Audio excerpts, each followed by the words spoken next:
Columbia Network takes pleasure in bringing you Suspense.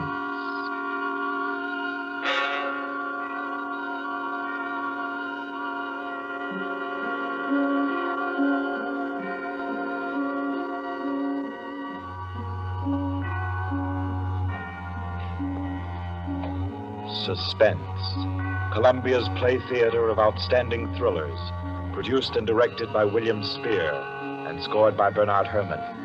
The notable melodramas from fiction and stage and screen, from the world's great literature of entertaining excitement, presented each week to bring you to the edge of your chair, to keep you in suspense.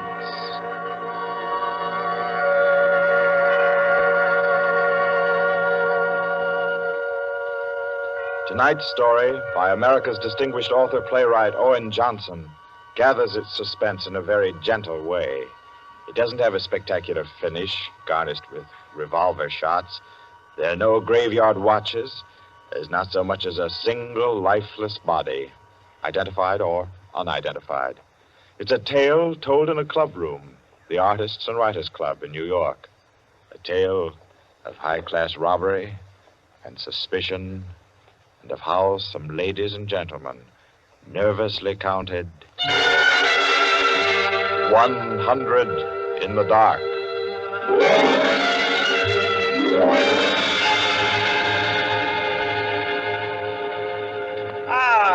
That was a fine meal. Me for the club anytime. Here, we can all sit here, Quinty. Yes, if you'll just draw up that chair for Mr. Peters. Oh, yeah. Here you are, Mr. Peters. Thank you. Do you all know Peters? This is Mr. Steingall. How do you do? I know you. Mr. Golier. Oh, I believe we've met. Oh, yes. How are you? Oh, you know each other. Yes. And the one who drew up the chair, Mr. Rankin. How do you do? Well, I guess we're all acquainted now. To get back to our table discussion, Quinny. Oh, yes. How about a drink?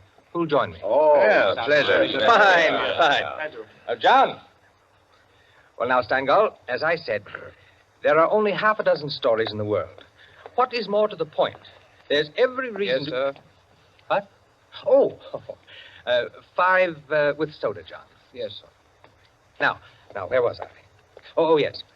What is more to the point, gentlemen, is the small number of human relations that are so simple and yet so fundamental that they can be eternally played upon, redressed, and reinterpreted in every language, in every age, and yet remain inexhaustible in the possibility of variation. Well, that's true, of course. It's very possible. Take the eternal triangle. 2 men and a woman, or 2 women and a man. Its variations extend to thousands. That right, Rankin? Well, in a way. Ah, here we are. Set them down right there, John. Very well, sir. A little soda. Here you are. Thank you. And you. Thank you. Soda, Peter? Yes, please. There. Another one. Here you are. Thanks. And here's yours. Thank you. And now, a little soda in mine. Well, here's to you all. Cheers.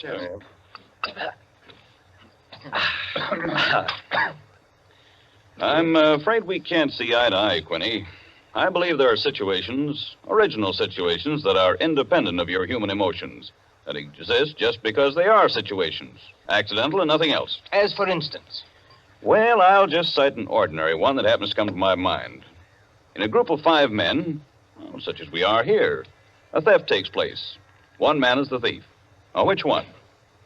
Now, I'd like to know what emotion that interprets. And yet it certainly is an original theme at the bottom of a whole literature. It's not the same thing at all. Detective stories. I could answer that the situation you give can be traced back to the commonest of human emotions, curiosity. I think Quinny has you there, Rankin.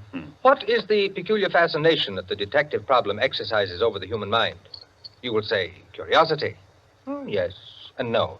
Admit at once that the whole art of a detective story consists in the statement of the problem. Anyone can do it. I can do it. Steingall can do it. Rankin, I believe even you can do it. The solution doesn't count. It is usually banal. It should be prohibited. What interests us is, can we guess it? There you have it, the problem, the detective story. Now, why the fascination? I'll tell you. It appeals to our curiosity. Yes, but deeper, to a sort of intellectual vanity. 5 men present. The theft takes place. Who's the thief? Who will guess it first? Whose brains will show its superior cleverness? You see? That's all. That's all there is to it. Out of all of which, the interesting thing is that Rankin has supplied the reason why the supply of detective fiction is inexhaustible. It does all come down to the simplest terms. 5 possibilities, 1 answer. Well, the reason is that the situation does constantly occur. It's a situation that any of us might get into any time. Yes, I know of an incident of that kind that happened to a friend of mine last month. Of course, gentlemen. You are glorifying commonplaces. Every crime, I tell you, expresses itself in the terms of the picture puzzle that you feed to your 6-year-old. It's only the variation that is interesting. Well, take the well-known instance of the visitor at a club and the rare coin, for example. Well, you all know that story. You've heard it, haven't you? I don't think I have. Sure. Why, it's very well known. Oh, go ahead, Quinny. Tell it. A distinguished visitor is brought into a club. A dozen men, say, present at dinner, long table. Conversation finally veers around to curiosities and relics. One of the members present then takes from his pocket what he announces as one of the rarest coins in existence. Passes it around the table. Coin travels back and forth, everyone examining it. And the conversation goes to another topic. All at once, the owner calls for his coin. It is nowhere to be found. Everyone looks at everyone else. First, they suspect a joke. Then it becomes serious. The coin is immensely valuable. Who has taken it? The owner is a gentleman. Does the gentlemanly, idiotic thing, of course. Laughs as he knows someone is playing a practical joke on him and that the coin will be returned tomorrow. The others refuse to leave the situation so. One man proposes that they all submit to a search. Everyone gives his assent until it comes to the stranger. He refuses, curtly, roughly, without giving any reason. Uncomfortable silence. The man is a guest. No one knows him particularly well, but still he is a guest. One member tries to make him understand that no offense is offered, that the suggestion was simply to clear the atmosphere. The stranger becomes very firm, very proud, and says, I refuse to allow my person to be searched, and I refuse to give the reason for my action. Another silence. The visitor evidently has the coin, but he is their guest, and etiquette protects him. Nice situation, huh? Well, What's the answer? The table is cleared. A waiter removes a dish of fruit, and there, under the ledge of the plate, where it's been pushed, is the coin. Banal explanation, eh? Of course. Solutions always should be.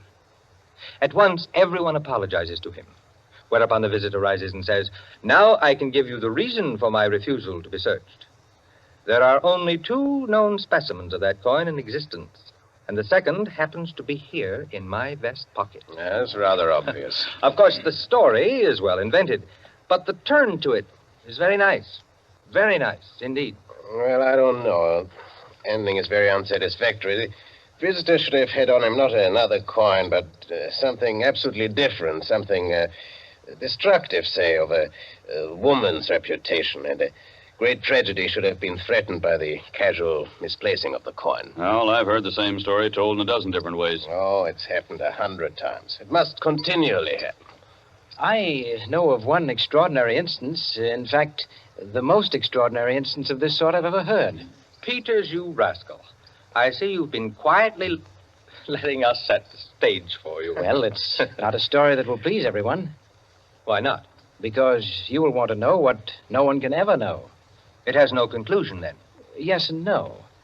As far as it concerns a woman, quite the most remarkable woman I've ever met, the story is complete. Do I know the woman? Possibly. Probably, I should say. Uh-huh. As a matter of fact, this should be particularly interesting to you because I believe that most of you are acquainted with the people involved. The names, of course, are disguised. I think, yes, I have. Just time before I catch my train to tell it to you.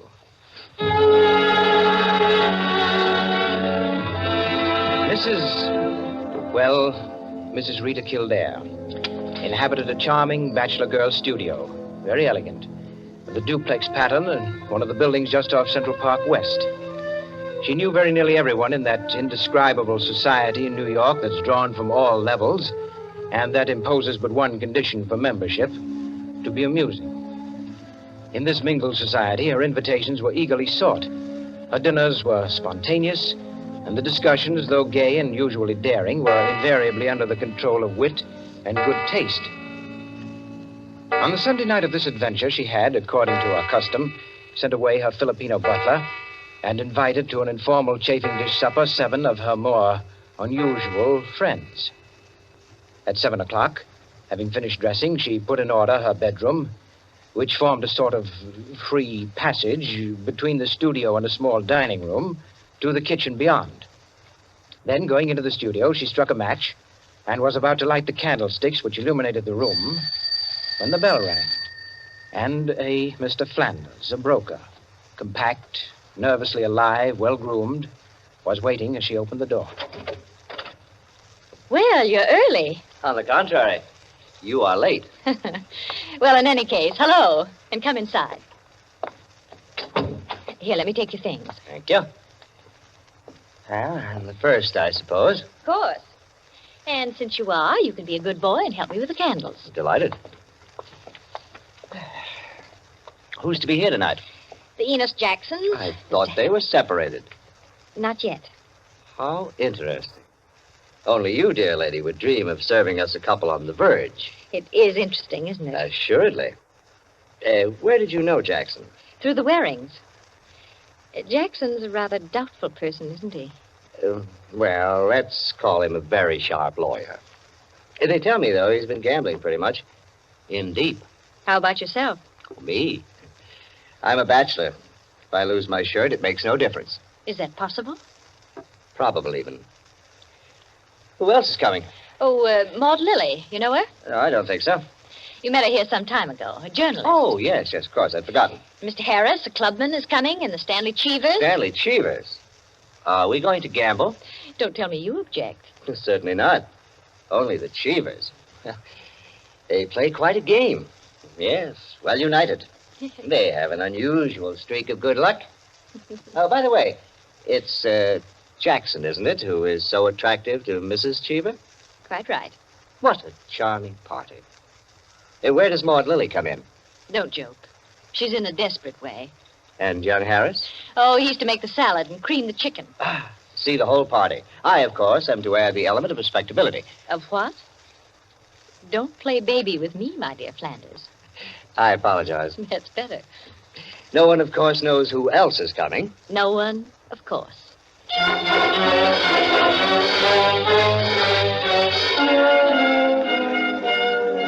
The Stanley Cheevers entered. A short, fat man with a vacant, fat face and slow-moving eye, and his wife, voluble, nervous, overdressed, and pretty. Mr. Harris came in with Maud Lily.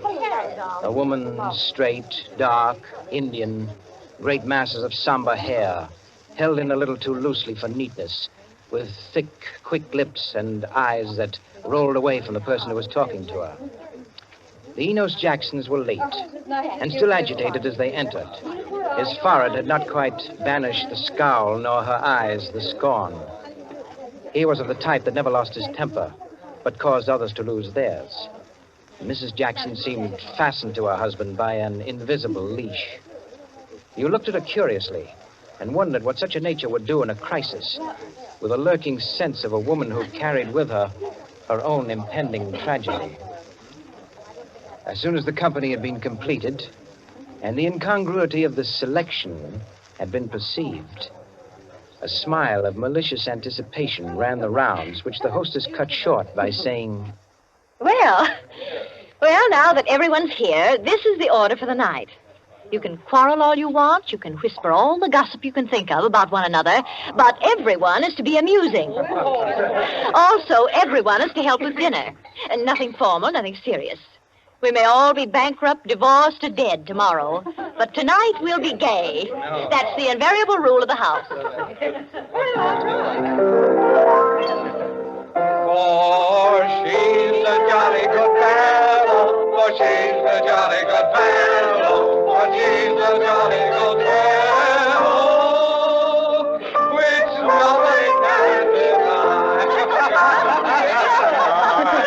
Oh, thanks, everyone. Now, if you'll excuse me, I'll get on with the cooking. Harris, I'll need you. Right with you. May I be of any help? Thank you, Maud, dear. Oh, Mrs. Cheever, you might come along, too. All right.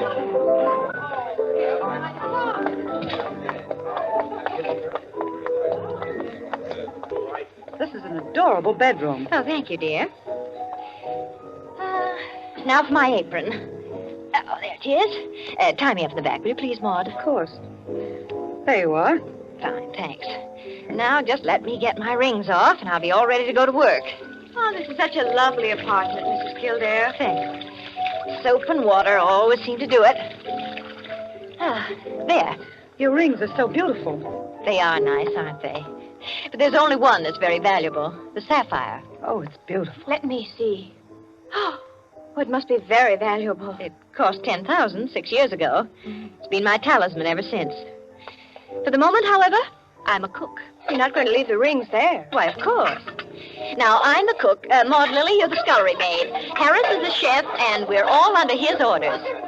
Mrs. Cheever, did you ever peel onions? Oh, good heavens, no.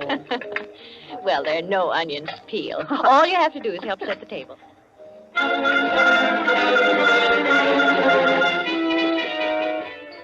Under their hostess's gay guidance, the 7 guests began to circulate busily through the room, laying the table, grouping the chairs, opening bottles, and preparing the material for the chafing dishes. Mrs. Kildare, in the kitchen, ransacked the icebox, and with her own hands shredded the chicken and measured the cream. Flanders, carry this in carefully. Cheever, stop watching your wife and put the salad bowl on the table. Everything ready, Harris? All set. All right. Everyone sit down. I'll be right in. She went into her bedroom, took off her apron, and hung it in the closet. Then, going to her dressing table, she drew the hat pin around which were her rings from the pincushion and carelessly slipped them on her fingers. But all at once, she frowned and looked quickly at her hand. Only 2 rings were there. The 3rd ring, the sapphire, was missing. Stupid. She said to herself, and returned to her dressing table. Immediately, she stopped. She remembered quite clearly putting the hat pin through the 3 rings. She made no attempt to search further, but remained without moving, her fingers slowly drumming on the table. Who had taken the ring? Each of our guests had had a dozen opportunities in the course of the time she'd been busy in the kitchen. She ran over their characters and their situations as she knew them. Strangely enough, at each, her mind stopped upon some reason that might explain a sudden temptation. Find out nothing this way. That's not the important thing to me just now. The important thing is to get the ring back. And slowly, deliberately, she began to walk back and forth, her clenched hand beating the deliberate, rhythmic measure of her journey. 5 minutes later, as Harris, installed as chef over the chafing dish, was giving directions, spoon in the air, Mrs. Kildare came into the room like a lengthening shadow. Her entrance had been made with scarcely a perceptible sound, and yet each guest was aware of it at the same moment, with a little nervous start. Heavens, heavens, dear lady. You've come in on us like a Greek tragedy. What is it you have for us? A surprise? I have something to say to you. Mr. Enos Jackson, Yes, Miss Kildare? kindly do as I ask you. Certainly. Go to the door, Go to the door. please. Yes? Lock it and bring me the key.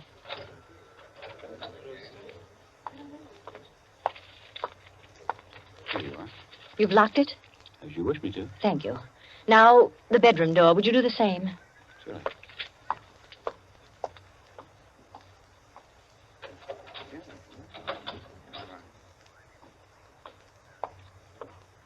Thank you, Mr. Jackson. Mr. Cheever, Yeah? would you blow out all the candles except the candelabra on the table? Blow out all the candles. Except the candelabra. All right. For goodness sake, Mrs. Kildare. What is it? I am getting terribly worked up. My nerves are all sorry, ahead. Mrs. Jackson. That's the last candle. All right. Now listen. My sapphire ring has just been stolen. You don't mean it. The ring's been taken within the last 20 minutes. I'm not going to mince words. The ring has been taken, and the thief is among you. But Mrs. Kildare, is it possible? Yes, Mrs. Cheever. There's not the slightest doubt. 3 of you were in the bedroom when I placed my rings on the pincushion. Quite true. I was in the room when she took them off. The sapphire ring was on top. Each of you has passed through there a dozen times since. My sapphire ring is gone, and one of you has taken it. For heaven's sake. Now listen. I'm not going to mince words. I'm not going to stand on ceremony. But I'm going to have my ring back. Listen to me carefully. I'm going to have that ring back. And until I do, not a soul shall leave this room. I don't care who's taken it. All I want is my ring. Now, I'm going to make it possible for whoever took it to restore it without possibility of detection. The doors are locked and will stay locked. I'm going to blow out the remaining candles in the candelabra, and I'm going to count 100 slowly. There'll be an absolute darkness. No one will know or see what's done. But if, at the end of that time, the ring is not here on the table, I shall telephone the police and have everyone in this room searched. Am I quite clear? Everyone take his place about the table and remain standing, please. That's it. That'll do. Now, I'll blow out the candles and count 100. No more, no less. Remember, either I get that ring, or everyone in this room will be searched.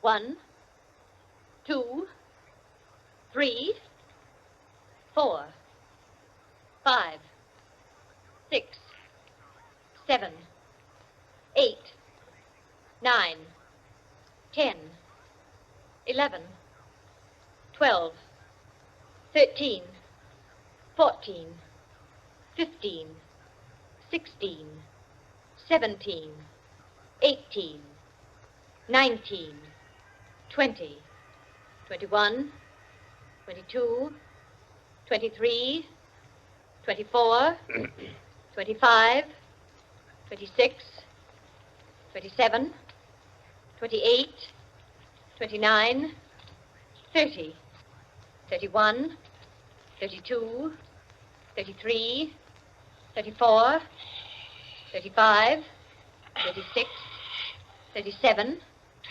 38, 39, 40, 41, 42, 43, 44, 45, Foot slipped off the chair. I'm 46, sorry. 47, 48, 49, 50, 51, 52, 53, 54, 55, 56, 57, 58, 59, 60, 61, 62, 63, 64, 65, 66, 67, 68, 69, 70, 71, 72, 73, The ring. 74, There it is. On the table. 75, 76, 77, 78, 79, 80, 81, 82, 83, 84, 85, 86, 87, 88, Oh, really? 89, 90, 91, 92, 93, 94, 95, 96, 97, 98, 99, 100. Well, it is there. Mr. Cheever, you may hand it to me. Well, now that that's over, We can have a very gay little supper. The lights, someone.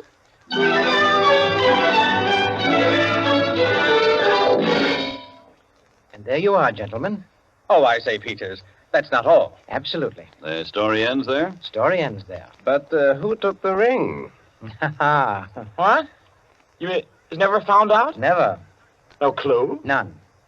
I'm not sure I like the story. It's no story at all. Permit me, it is a story, and it is complete. In fact, I consider it unique because it has none of the banalities of a solution and leaves the problem even more confused than at the start. Well, I don't Of see... course you don't see, my dear Rankin. You do not see that any solution would be commonplace, whereas no solution leaves an extraordinary intellectual problem. Well, how so? Well, in the first place, whether the situation actually happened or not, which is in itself a mere triviality, Peters has constructed it in a masterly way, the proof of which is that he has made me listen. Any of those present might have taken the ring. There are therefore 7 solutions, all possible and all logical. But beyond this is left a great intellectual problem. Well, how so? Was it a woman who lacked the necessary courage to continue? Or was it a man who repented his first impulse? Is a man or is a woman the greater natural criminal? Oh, that's simple, Quinny. A woman took it, of course. On the contrary, it was a man, for the second action was more difficult than the first. A man, certainly. The restoration of the ring was a logical decision. You see? Personally, I incline to a woman, for the reason that a weaker feminine nature is strangely susceptible to the domination of her own sex. There you are. We could meet and debate the subject year in and year out and never agree. I recognize most of the characters, Peters. Mrs. Kildare, of course, is all you say of her. An extraordinary woman. The story is quite characteristic of her. Flanders, I'm not sure of, but I think I know him. I'm positive I do. Did it really happen? Exactly as I told it. The only one I don't recognize is Harris. Your humble servant. What? You, Peters? You were there? I was there. I was Harris. I beg your pardon, gentlemen. Oh, yes. What is it, John? Mr. Peters, sir, your train. You told me to remind you. Oh, thank you. Yes, I didn't know it was so late. Will you gentlemen pardon me? Huh? Of course. Nice to meet you all. Night.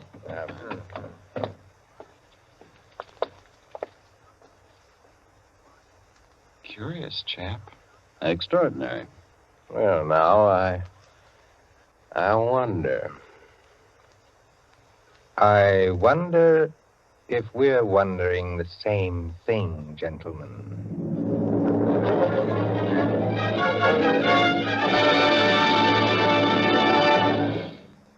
And so, with the enigmatic smile of Mr. Peters, or Harris, ends 100 in the Dark, Owen Johnson's smooth story which gave us tonight's Suspense. Suspense is produced by William Spear. Tonight's radio drama was written by Jack Anson Fink, directed by John Dietz, and scored by Bernard Herrmann. Eric Dressler was Mr. Peters. Alice Frost played Mrs. Kildare, and Ted Osborne, Quinny. Others in the cast were Helen Lewis, Joan Shea, Henriette Kay, Frank Reddick, Paul Luther, Stephen Schnabel, Ian Martin, and Barry Kroger. With this evening's performance, Columbia brings to a conclusion the present series of Suspense. If you've liked these broadcasts, CBS would be pleased to hear from you. Suspense has been a series presented for your relaxation and enjoyment by the Columbia Broadcasting System.